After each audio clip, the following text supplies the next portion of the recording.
योगी आदित्यनाथ एक बात कान खोलकर सुन ले। ये मुल्क जितना हिंदुओं का है, ये मुल्क जितना दलितों का है, ये मुल्क जितना राजपूतों का है, जितना सिखों का है, उतना ही मुसलमानों का है। और तुझे जो भाषा समझ में आती है उस भाषा में अब सुन, और तुम भी सुनो। करो रिकॉर्ड और भेजो टखले को कि डराना किसी और को। हेलो दोस्तों, कैसे हैं आप सब। आपको पता होगा कुछ समय पहले योगी आदित्यनाथ ने एक बयान दिया था और उसमें कहा था कि मुसलमान कटोरा उठाएं और पाकिस्तान चले जाएं। इस बयान के बाद उन्हें इम्तियाज़ जलील ने क्या रिप्लाई दिया था और क्या जवाब दिया था, आइए देखते हैं इस वीडियो में। तरफ से योगी आदित्यनाथ एक बात कान खोलकर सुन ले। ये मुल्क जितना हिंदुओं का है, ये मुल्क जितना दलितों का है, ये मुल्क जितना राजपूतों का है, जितना सिखों का है, उतना ही मुसलमानों का है। सही कहा। और तुझे जो भाषा समझ में आती है उस भाषा में अब सुन, और तुम भी सुनो।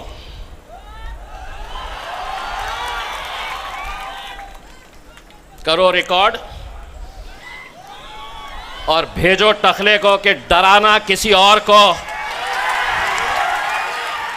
अगर जबान तेरे मुंह में है तो जबान हमारे मुंह में भी है।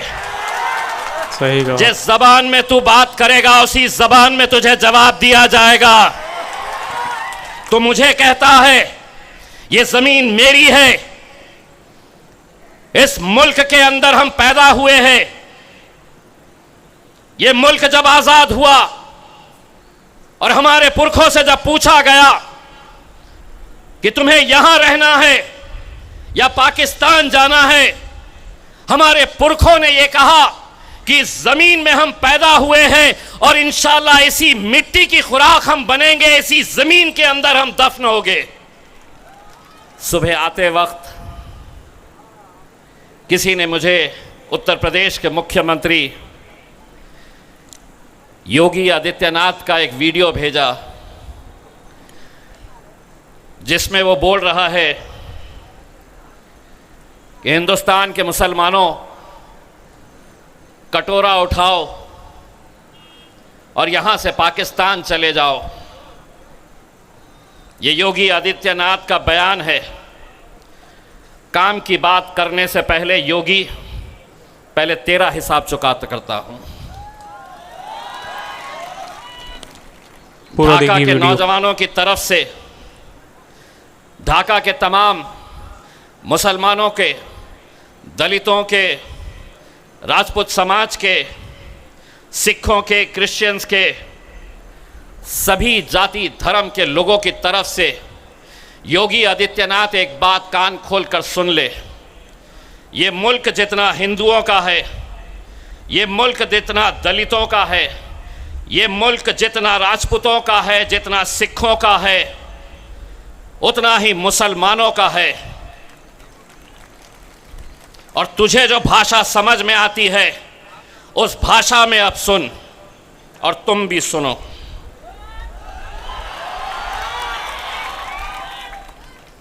करो रिकॉर्ड सही कहा। और भेजो टखले को कि डराना किसी और को। अगर जबान तेरे मुंह में है तो जबान हमारे मुंह में भी है। जिस जबान में तू बात करेगा उसी जबान में तुझे जवाब दिया जाएगा। तो मुझे कहता है ये जमीन मेरी है, इस मुल्क के अंदर हम पैदा हुए हैं। ये मुल्क जब आजाद हुआ और हमारे पुरखों से जब पूछा गया कि तुम्हें यहां रहना है या पाकिस्तान जाना है, हमारे पुरखों ने यह कहा कि इस जमीन में हम पैदा हुए हैं और इंशाअल्लाह इसी मिट्टी की खुराक हम बनेंगे, इसी जमीन के अंदर हम दफन होंगे। और तू हमें ललकार रहा है इतने से राज्य के टकले।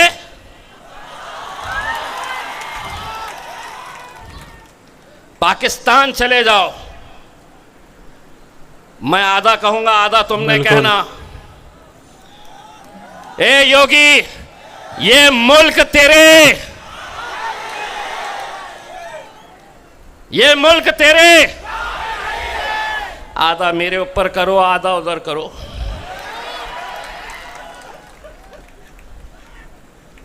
नहीं तो बैठे हुए हैं लालू के अंटर पंटर आ जाएंगे कि योगी को गाली दिया, मैंने नहीं दिया, आधा मैंने दिया, आधा इन्होंने दिया, घंटा मिलता तुम्हारे को। नहीं तो बोलेंगे भड़काऊ भाषण करके गया। मैं क्या करा? मैंने आधा करा। मैंने सुनो, अब सुन लो, आधा मैं। ये मुल्क तेरे। इतना बोलने पे कुछ होता? आदिल भाई लॉयर है, कुछ होता? आप वकील है, अगर कुछ करा तो उसको बोलना कि बाबा जी का ठुल्लू मिलेगा तुझे, कुछ नहीं देने वाले हैं हम। अला दिक्कत ये हो गई है, जो आ रहा है समझ रहे हैं हुकूमत है तो कुछ भी बोल लेंगे। एक बात सुन लो, हम जब तक शरीफ है तो बड़े शरीफ है। हाँ, शाहरुख खान का डायलॉग याद है ना, हम जरा से शरीफ क्या हुआ, सारी दुनिया घुसा दो, अंदर ही घुसा दो पूरा कैमरा हमारे अंदर। अब जितना बोलना है हम बराबर बोल के चले जाते हैं, और ये मीडिया वाले रिवाइंड फॉरवर्ड करके ढूंढते रहते हैं कहाँ पे कहीं मिलता क्या, केस बनता है क्या करके। कहीं नहीं बनता। हमको समझ में आ गया है और हमने इनके साथ एक ऐसा रिश्ता बना दिया है, ऐसा रिश्ता बनाया है, अगर हम यहाँ पे गूंगे बनकर भी अगर खड़े रहे, हम उनको सिर्फ इशारा करें, करके बताओ, समझ में आ गया उनको कि 25 तारीख के दिन उनको सिर्फ पतंग के ऊपर मोहर लगाने की है करके। मैं कल रात में आप ही के इलाके से गुजर रहा था, सामने किसी और कैंडिडेट की एक रैली जा रही थी, गाड़ियों में लोग बैठे हुए थे, उसमें कुछ मुसलमान भी नज़र आए मुझे।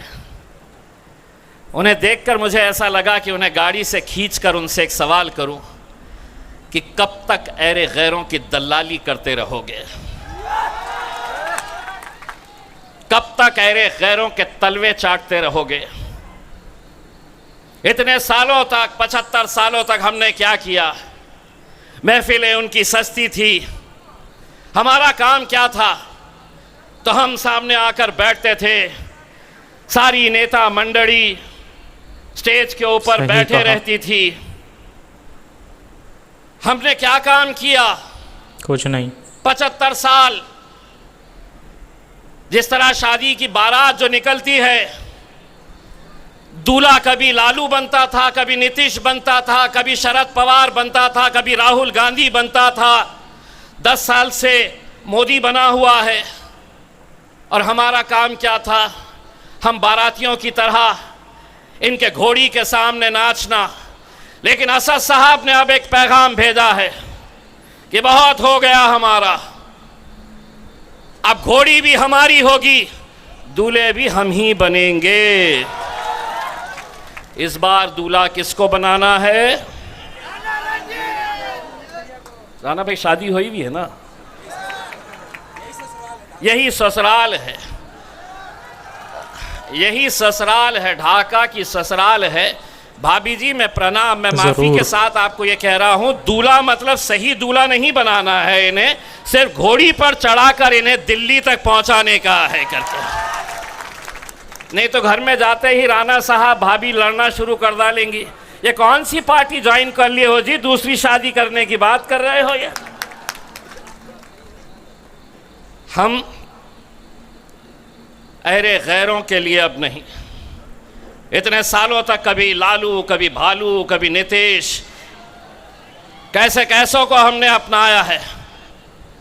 25 तारीख के दिन जब जाओगे, ये मत सोचना यहां का उम्मीदवार कौन है। राणा भाई के अंदर आप असदुद्दीन अवैसी साहब को देखना और उस दिन मोहर लगाना असदुद्दीन अवैसी साहब के नाम के ऊपर। उसमें दोस्तों, ये अगर ताकत तुम नहीं देगे तो आज इस मुल्क के हालात,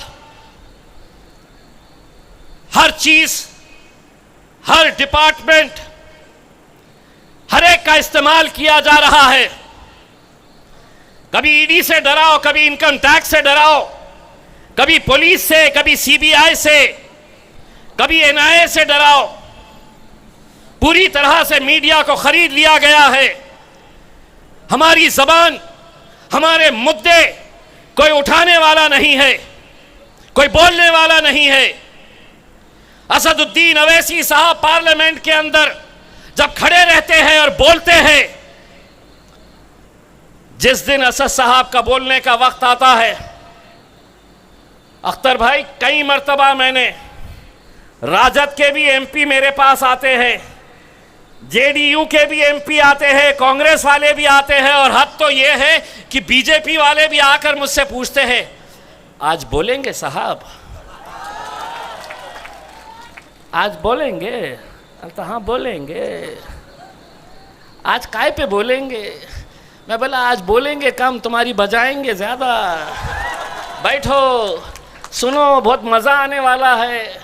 कैसा धुलाई करते हैं करके। अकेला बहुत हिम्मत लगती है मेरे भाइयों, बहुत हिम्मत लगती है कि 543 का ऐवान, उस ऐवान के अंदर अकेला अल्हम्दुलिल्लाह बैरिस्टर असदुद्दीन अवैसी पिछले 20 सालों से तुम्हारी आवाज बनकर तुम्हारे लिए लड़ाई लड़ रहा है। मैं सोचता था कि आखिर असद साहब को हिम्मत कहां से मिलती है, अकेले इतने बड़े ऐवान के अंदर। आपको जब देखता हूं तो मुझे यह एहसास होता है असदुद्दीन अवैसी साहब को यह हिम्मत यहां से मिलती है मेरे भाइयों, यहां से मिलती है। तुम यहां पर राना को ताकत दो, असदुद्दीन अवैसी पार्लियामेंट के अंदर और डट कर खड़े रहेगा। तुम यहां पर राना को जिता कर लेकर आओ, यह जीत राना की नहीं होगी, असदुद्दीन अवैसी के उन ख्वाबों की ताबीर होगी जो पिछले 20 साल से देखते आए हैं। सारी कोशिशें चल रही है, नहीं मजलिस ने नहीं जीतना चाहिए, मजलिस यहां पर अपने कदम नहीं जमाना चाहिए। जिस जमात के बारे में कहा जाता था कि ये सिर्फ मुसलमानों की जमात है, इनका सिर्फ एक एमपी हैदराबाद से है। कई सारे लीडर महाराष्ट्र में आकर बड़े बड़े भाषण ठोकते थे। जब एमआईएम मजलिस महाराष्ट्र के अंदर आई, कहते थे कि ये इकलौता एक एमपी है, जिंदगी भर एक ही रहेगा। उन्हें क्या मालूम था कि यहाँ के नौजवान बुजुर्ग, मेरी माएँ और बहनें मुझे वोट नहीं दिए, लेकिन मेरी कामयाबी के लिए अल्लाह के सामने सिजदे किए थे, जिसकी वजह से आज असदुद्दीन अवैसी साहब पार्लियामेंट में अकेले नहीं बैठते हैं, उनका भाई इम्तियाज जलील भी जाकर उनके साथ बैठता है। और नतीजा क्या हो गया, जब असद साहब जब भी खड़े रहते थे तो कोई तो भी एक आध चिल्लर खड़ा हो जाता था, कोई तो भी चिल्लर खड़ा रह के कुछ तो भी बोलता था। अब असद साहब जब बोलते हैं तो उनका भाई पीछे जाकर बैठता है, और कोई भी पाकी पिंगा खड़ा हो जाता है कुछ बोलने के लिए तो उनका असद भाई का भाई पीछे से बोला, अरे चल बैठ रहे बैठ। बस यही तकलीफ। बोले एक था वो इतना बोलता था, ये दूसरा आया ये भी बहुत बोलता है। अब उनको ये क्या मालूम है कि तीसरा जो किशनगंज से आने वाला है वो कितना बोलता है।